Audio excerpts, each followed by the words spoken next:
आज भी भाजपा बहिष्कार स्मृति दिवस सीएम योगी के नेतृत्व में निकलेगी मौन पद यात्रा। सरदार पटेल प्रतिमा से लोक भवन तक यात्रा।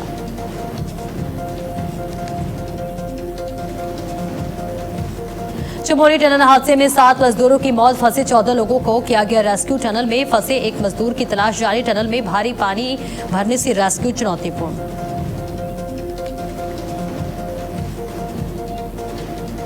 राज्य में छात्र प्रदर्शन का आज 21वां दिन। राज्य सरकार पर दबाव बनाने के लिए 15 अगस्त को तिरंगा रैली। 10 अगस्त के प्रदर्शन को लेकर हत्या की कोशिश के आरोप में दर्ज एफआईआर पर बीजेपी ने उठाया सवाल।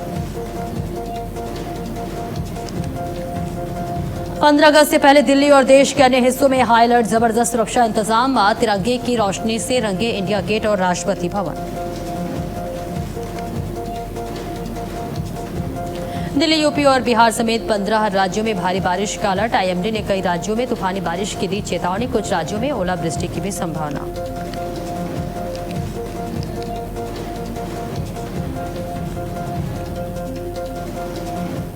नमस्कार, भारत अपडेट देख रहे हैं आप। मैं हूं आपके साथ सपना दीपक मंदीशा। बुलेटिन का आगाज करेंगे। देहरादून के दून विश्वविद्यालय में मुख्यमंत्री पुष्कर सिंह धामी ने छात्र छात्राओं से संवाद किया। युवाओं ने पलायन, रोजगार, उच्च शिक्षा, एआई और यातायात जाम जैसे मुद्दों पर सवाल पूछे। मुख्यमंत्री ने कहा कि सरकार युवाओं को रोजगार और स्वरोजगार के नए अवसर देने के साथ रिवर्स माइग्रेशन को बढ़ावा दे रही है और साथ ही उच्च शिक्षा को मजबूत करने के लिए देहरादून में साइंस सिटी का निर्माण किया जा रहा है। एआई तकनीकी बदलाव पर सीएम ने युवाओं से अपने कौशल को लगातार विकसित कर फ्यूचर रेडी बनने की अपील की है। वहीं देहरादून के जाम से राहत के लिए एलिवेटेड रोड परियोजनाओं पर काम लगातार जारी है। तो एक युवा फ्यूचर रेडी बने, मुख्यमंत्री पुष्कर सिंह धामी का ये बड़ा बयान सामने आया है और साथ ही साथ ये तस्वीर भी आप तक साझा कर रहे हैं। देहरादून में देश की 5वीं साइंस सिटी बनेगी और दून यूनिवर्सिटी में मुख्यमंत्री पुष्कर सिंह धामी ने इसके मद्देनजर संवाद किया और साथ ही मुख्यमंत्री का बड़ा बयान, जहां एआई के दौर में कौशल बढ़ाने पर जोर देते हुए नजर आए। तो आपको बता दें, उच्च शिक्षा को मजबूत करने के लिए देहरादून में साइंस सिटी का निर्माण किया जा रहा है। एआई और तकनीकी बदलाव पर मुख्यमंत्री ने युवाओं से अपने कौशल को लगातार विकसित कर फ्यूचर रेडी बनाने की अपील की है। वहीं देहरादून के जाम से राहत के लिए एलिवेटेड रोड परियोजनाओं पर काम लगातार जारी है। तो पलायन रोकने को लेकर रोजगार पर लगातार फोकस किया जा रहा है ताकि प्रदेश के युवा पलायन ना करें और देश की 5वीं साइंस सिटी प्रदेश में ही बनेगी, जिसके मद्देनजर मुख्यमंत्री पुष्कर सिंह धामी ने तमाम छात्र छात्राओं से संवाद किया। युवाओं से संवाद करते हुए मुख्यमंत्री नजर आए। तो पलायन रोकने के लिए रोजगार पर राज्य सरकार का लगातार ये फोकस है, जहां प्रदेश के युवा पलायन ना करें। देखिए, वो तो चूँकि वो ऐसा गीत है जिसको हमें गर्व से गाना चाहिए और भारत सरकार ने उसमें नियम बना दिए हैं, तो उल्लंघन जैसी कोई बात नहीं है।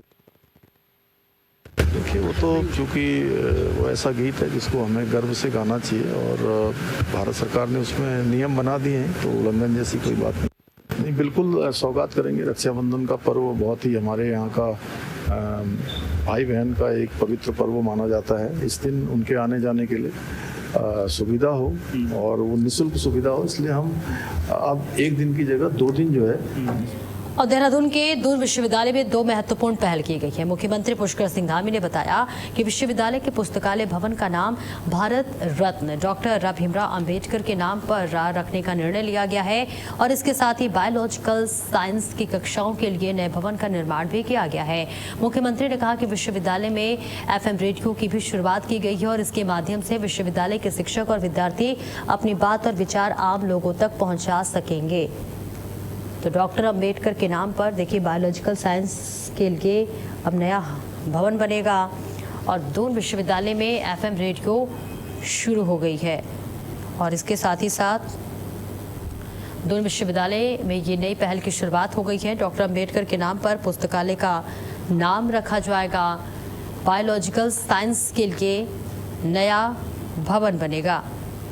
तो लगातार तस्वीर आप तक साझा कर रहे हैं, जहां इस मौके पर तमाम लोगों की मौजूदगी रही और सभी ने इसे सराहनीय पहल बताया। बताते चले पुस्तकालय का यहाँ पर उद्घाटन होगा और साथ ही साथ पुस्तकालय का नाम डॉक्टर भीमराव अम्बेडकर के नाम पर रखा जाएगा। बायोलॉजिकल और साथ ही दून विश्वविद्यालय में FM रेडियो भी शुरू होगा। दून विश्वविद्यालय में नई पहल की शुरुआत होगी और इसके साथ ही डॉक्टर अंबेडकर के नाम पर पुस्तकालय का नाम रखा जाएगा।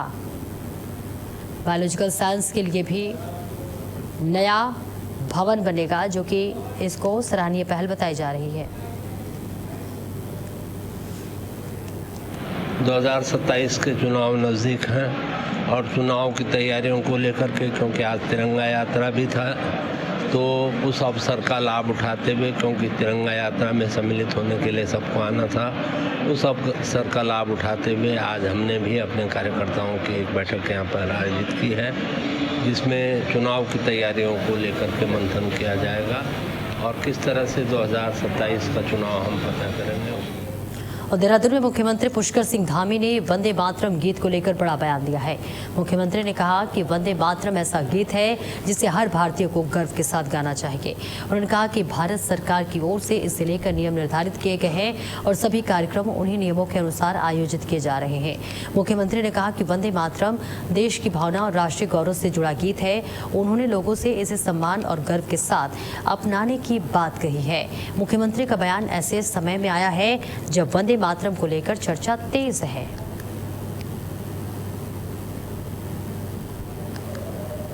तो वंदे मातरम को लेकर मुख्यमंत्री पुष्कर सिंह धामी का ये बड़ा बयान सामने आया है और साथ ही उन्होंने कहा कि गर्व से गाना चाहिए वंदे मातरम, क्योंकि वंदे मातरम को देखिए लगातार बहसबाजी भी हुई, सियासत भी हुआ, जिसके बाद अब मुख्यमंत्री पुष्कर सिंह धामी ने इस पर बड़ा बयान दिया है। इसके साथ ही आपको ये भी बताते चले कि राज्यसभा में विपक्ष का जोरदार हंगामा हुआ और इस बीच खड़गे ने बीजेपी पर कई बड़े आरोप लगाए। उन्होंने कहा कि देश को बांटने का काम कर रही है बीजेपी।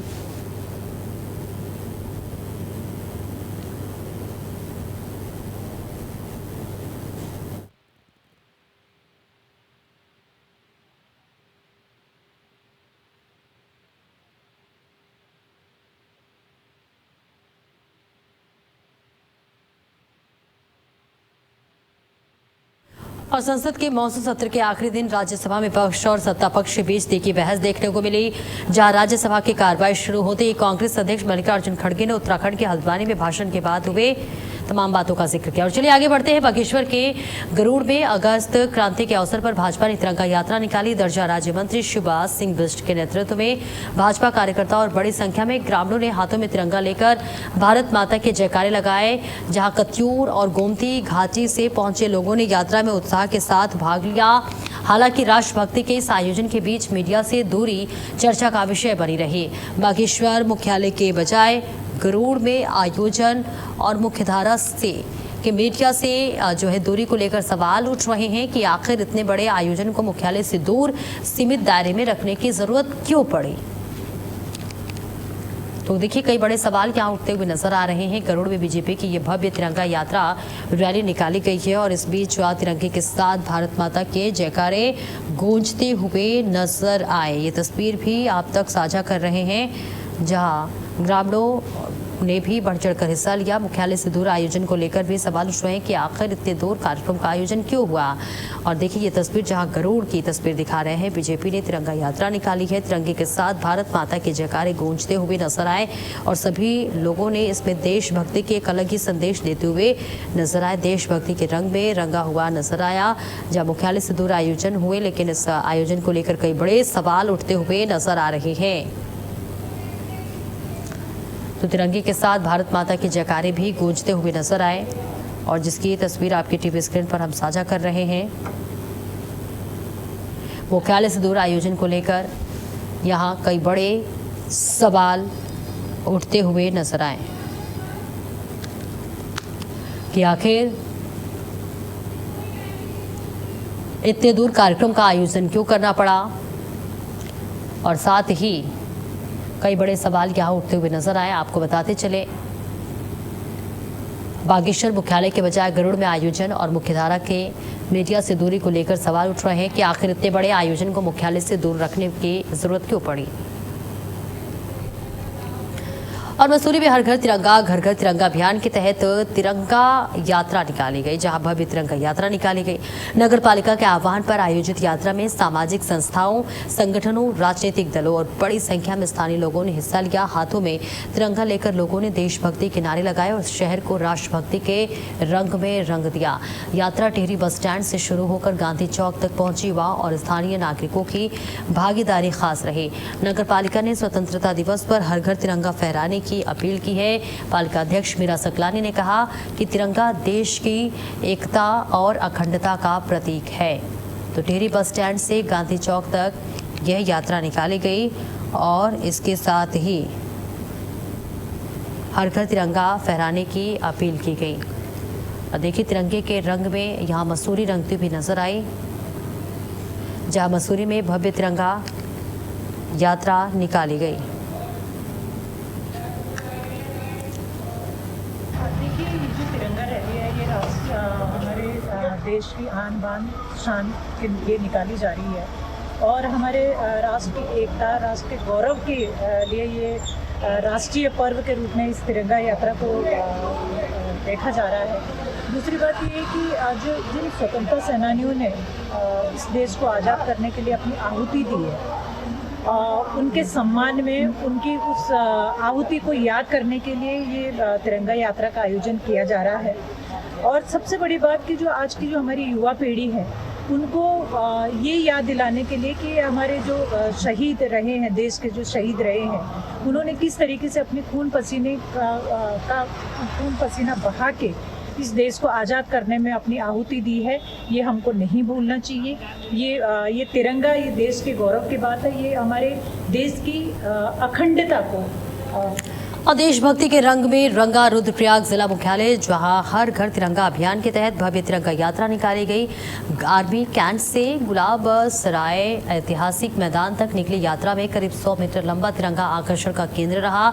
बड़ी संख्या में स्कूली छात्र छात्राओं के साथ प्रशासनिक अधिकारी, पुलिस सेना के जवान, स्थानीय लोग शामिल हो गए।